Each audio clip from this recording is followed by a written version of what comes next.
Generally, most of us are great communicators. And when I meet people one-on-one and I talk to them, they're great communicators. They communicate exceptionally well, right? And then when they get on stage, all of those great communication skills just disappear. And I'm thinking, wait, what the hell? I just met someone who was really engaging. What happened to that person? And it was because they didn't know how to manage the nerves, and the nerves robbed them of a great presentation. Let's dive into the scientific literature to understand why this happens. How do you deal with nerves before you present? And this is a wonderful question that I do feel extremely qualified to answer because I've done over 1,000 presentations in my career. And if I didn't have a method and methods on how to manage nerves, I would have done a terrible presentation.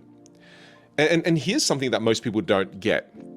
What they don't get is generally most of us are great communicators. And when I meet people one-on-one and I talk to them, they're great communicators. They communicate exceptionally well, right? And then when they get on stage, all of those great communication skills just disappear. And then they're this bland, stiff, awkward presenter. And I'm thinking, wait, what the hell? I just met someone who was really engaging. What happened to that person? And it was because they didn't know how to manage the nerves, and the nerves robbed them of a great presentation. This phenomenon aligns with the concept of performance anxiety, which occurs when a person feels pressure in evaluative situations or high social exposure, such as public speaking.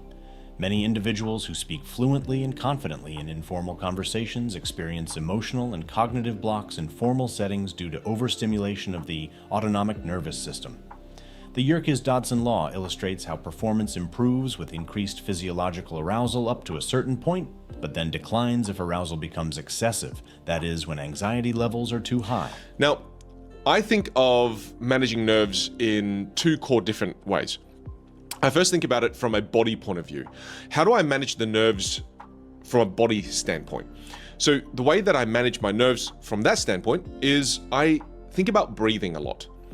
And breathing is something that we all do every single day, and we all think, oh, it's breathing, it's easy. We all know how to breathe. I know how to breathe. I don't need to learn how to breathe.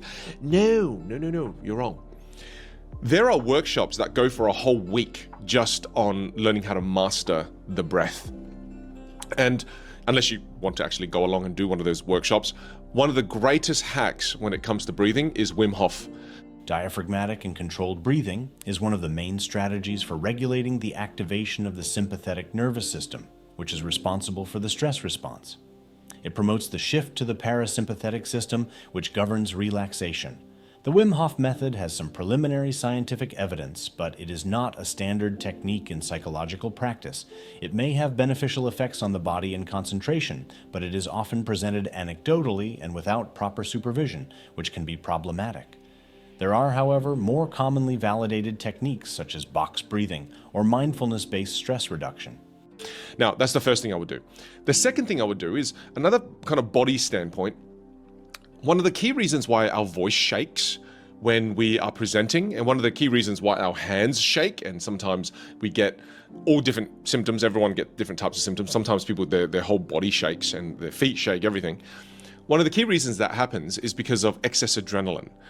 And you need to learn how to manage the adrenaline that's in your body, the excess levels of adrenaline. So what you can do is, before you go on stage, while you're backstage, go for a quick walk and walk at a quicker pace. Maybe do some star jumps. Drop down, give me 10 push-ups, right? Because by doing this activity or by exerting more energy, you're getting rid of the excess adrenaline, which stops your body from shaking, which stops your hands from shaking, which then helps you not have a shaky voice when you speak. And one of the worst things that happen to great communicators and great public speakers, when they don't manage the excess adrenaline, when they go on stage, then they start just moving all over the stage. They start prowling all over the stage. And that's a non-functional behavior, especially if there's no reason for you to move like that. So keep in mind, getting rid of that excess adrenaline is a very important part of the process when you're trying to deal with nerves. It's true. Adrenaline activates the sympathetic nervous system with physiological effects that are well documented in the scientific literature. Engaging in short but intense physical activity can help release the excess adrenaline and cortisol produced by the body's stress response system. This helps reduce trembling, an unsteady voice, and other physical symptoms of anxiety. the mechanism is based on the metabolization of catecholamines through physical exercise. Now, we talked about the body a lot, right? So the body is exercise, a little bit of exercise, and then also a little bit of Wim Hof breathing, 2 to 3 cycles of that. Amazing. Now, then you also have to think about nerves when it comes to mindset. I think one of the main reasons we get nervous when it comes to psychology and the way we think is because we think everybody's thinking about us. We fear judgment, right? So again, a lot of the times when we go on stage, we get nervous because we become extremely self-conscious. So then if you don't want to get extremely nervous and don't want to be extremely self-conscious, what do? You take that consciousness in your head and you place it outward. Focus on the audience. It's not about you. It's not about you. As much as you think it's about you, it's not about you. When you're on stage, it's all about the audience. You're there to give value to the people that are in the audience. It's not about you. And the more you can get out of your own head and into the audience, the more you can be less self-conscious, the more you can be more audience conscious, the better you're going to feel. This reflects the self-focused attention bias, which is typical of social anxiety and fear of judgment. Nervous individuals often imagine they are constantly being evaluated, overestimating the audience's attention and harshness. This creates a vicious cycle. The more judgment is perceived, the higher the anxiety, the worse the performance, and the greater the fear of judgment. Cognitive behavioral therapies teach people to shift their focus from themselves to the task or to others.